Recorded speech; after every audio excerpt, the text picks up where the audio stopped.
પાટણ ખાતે ભાજપના પૂર્વ મહામંત્રી કેસી પટેલના સન્માન સમારોહનું આયોજન કરવામાં આવ્યું। તેમણે હુડકોના ઇન્ડિપેન્ડન્ટ ડિરેક્ટર તરીકે નિમણૂક પ્રાપ્ત કરવાના અવસરે કાર્યક્રમ યોજ્યો હતો। આ પ્રસંગે શહેરના ભાજપના અગ્રણીઓ અને કાર્યકરો મોટી સંખ્યામાં ઉપસ્થિત રહ્યા। કાર્યક્રમ દરમિયાન કેસી પટેલે આપેલા નિવેદનથી ભારે ચર્ચા જગાઈ છે। તેઓએ જણાવ્યું કે પાટણ પોલીસ ખાનગી વાહન ચાલકો પાસેથી હપ્તા તરીકે ₹500 થી 1000 સુધી વસૂલી કરે છે।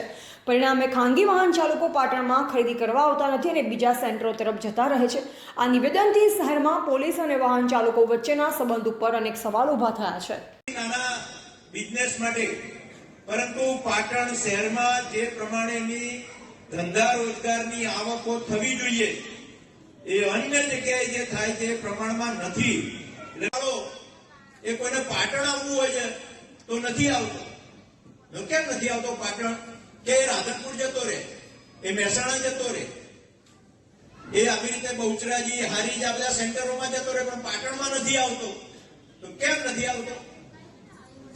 તો સામાન્ય મને લાગ્યું તો કે પાટણમાં આ જે ભાડે કરીને જે વાહનવાળા આવે છે ને એમને કેમ કે ભાઈ અમારે પાટણ ખરીદી કરવા જેવું છે તું અમારા હંગાતે આવે, તો એ ના પાડે એ બી પાટણ નહીં તને બીજે ક્યાંક લઈ જઈશું।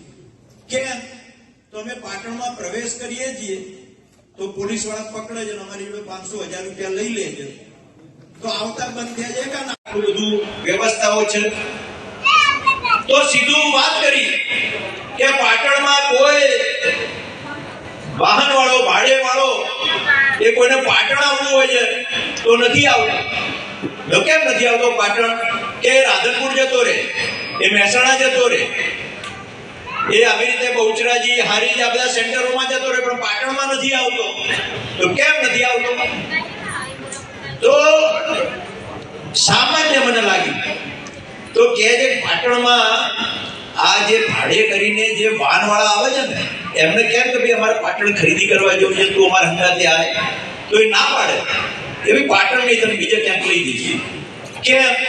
તો અમે પાટણમાં પ્રવેશ કરીએ છીએ તો પોલીસ વાળા પકડે છે, અમારી જોડે 500-1000 રૂપિયા લઈ લે છે, તો આવતા બંધ થયા છે। એક નાનું કારણ છે મિત્રો।